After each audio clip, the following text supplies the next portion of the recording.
Baik, Assalamualaikum warahmatullahi wabarakatuh, teman-teman mahasiswa semester 4 ya, yang mengambil dan mengontrak mata kuliah Prinsip Keuangan Islam dan Perekonomian Syariah. Ya, Bapak akan menjelaskan ya, rencana pembelajaran semesternya, ya, yaitu berisikan yang pertama adalah CPL Prodi atau capaian pembelajaran Prodi.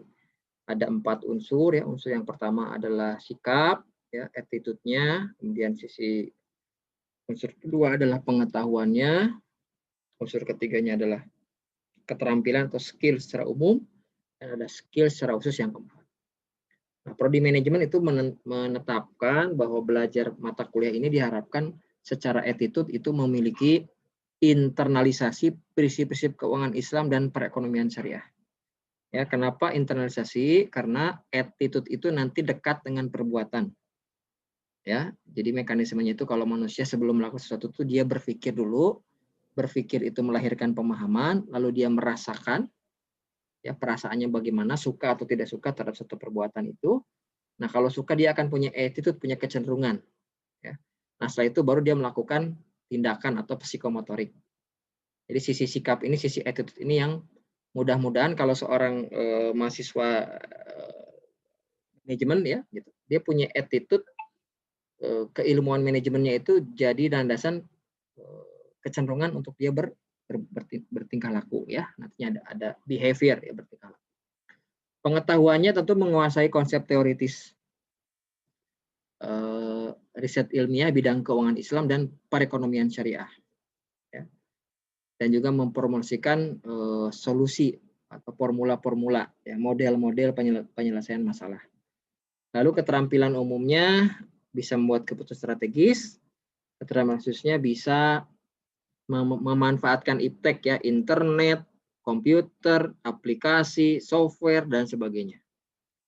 Nah, capaian pembelajaran mata kuliah sendiri yang keduanya adalah pertama dia mampu mengembangkan solusi yang tepat dan benar menurut prinsip penelitian, ya, untuk menyelesaikan masalah di bidang keuangan Islam dan perekonomian syariah, ya.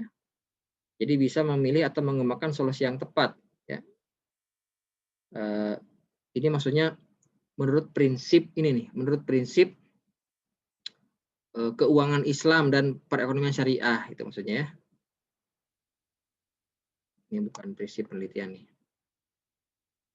Nah, oke, yang keduanya menguasai konsep teoritis, ya, terutama konsep keuangan Islam dan perekonomian syariah secara mendalam. Dan yang ketiganya mampu mengambil keputusan strategis, ya, terutama kalau kita memposisikan diri sebagai konsultan nanti di dalam perekonomian syariah, karena ini sektor yang sedang tumbuh, ya, sedang digalakkan. Itu deskripsi mata kuliahnya ini adalah mengajarkan prinsip-prinsip dinamika perkembangan dan kegiatan ekonomi syariah. Ini adalah materi pembelajaran atau pokok bahasanya. Yang pertama adalah ilmu ekonomi dan sistem ekonomi. Akan dipahamkan bahwa ini berbeda antara ilmu dan sistem, ya. Yang kedua, sistem ekonomi kapitalisme, sistem ekonomi sosialisme komunisme. Lalu 4, problema dasar dan solusi sistem ekonomi Islam. Bagaimana falsafah ekonomi Islam, sistem ekonomi Islam. Bagaimana tentang kepemilikan. Lalu UTS. Terus pertemuan 8-nya pemanfaatan kepemilikan, 9 distribusi kekayaan, 10 hukum seputar perseroan, 11 perseroan dalam kapitalisme, ya, 12 tentang baitul mal, 13 tentang riba dan pertukaran mata uang, yang ke-14 itu uang, perdagangan, dan industri, ya. Nah, ini buku yang Bapak gunakan ini, Takririan Al-Bahani, Membangun Sistem Ekonomi Alternatif, Ekonomi Islam Mazhab Hamfara dari Dwi Chandra Triyono, Bisnis dan Muamalah Kontemporer, ya, Hafiz Abdurrahman dan Yahya Abdurrahman, Syekh Ziyad Ghazal, ini buku pintar bisnis syar'i, ya. Nah, kemudian ini dosennya tim teachingnya ada saya, ada Bu Estu. Syaratnya adalah lulus pengantar ekonomi mikro, makro, dan manajemen keuangan 1. Nah, ini susunan pembelajarannya, ya. Pertemuan pertama, ya, ini kemampuan akhir yang diharapkannya apa, ya.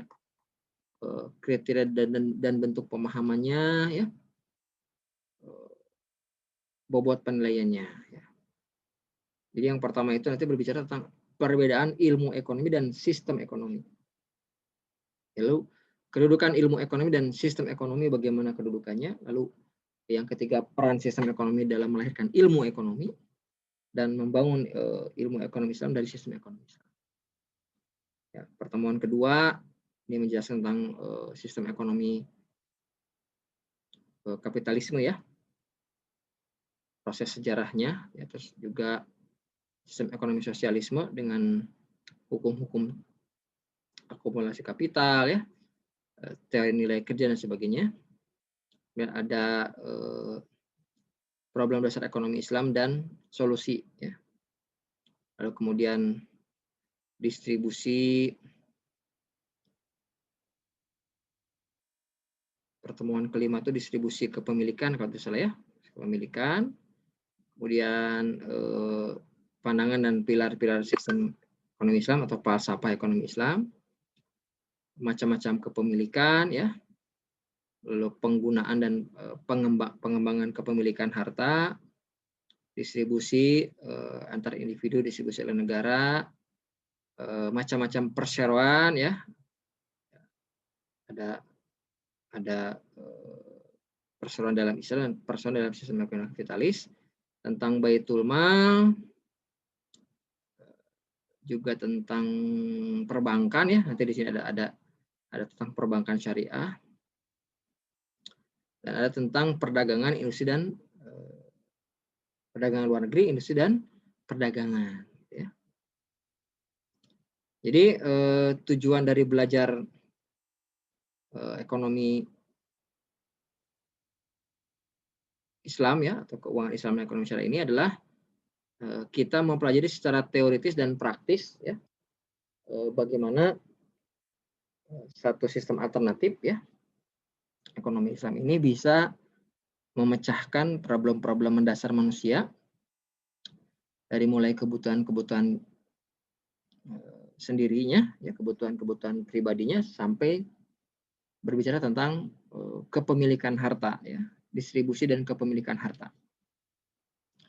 Jadi insya Allah sistem ekonomi akan sangat diinspirasi oleh sumber-sumber hukum syara, ya, dari syara, baik Al-Quran, Sunnah, dan materi-materi tambahan lainnya, ya. Saya akan coba upload nanti di bahan-bahan di MS Teams, ya, di Microsoft Teams kita juga sudah punya akun mata kuliah ini.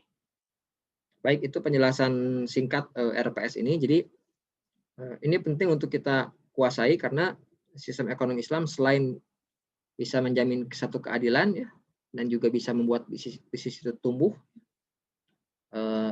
yang nilai plusnya adalah berkah, ya, memiliki keberkahan. Berkah itu bertambahnya kebaikan, ya, dijauhkannya dari keburukan-keburukan. Oke, untuk sementara Bapak cukupkan dulu, ya, sebelum kita ngobrol-ngobrol yang lainnya. Terima kasih. Assalamualaikum warahmatullahi wabarakatuh.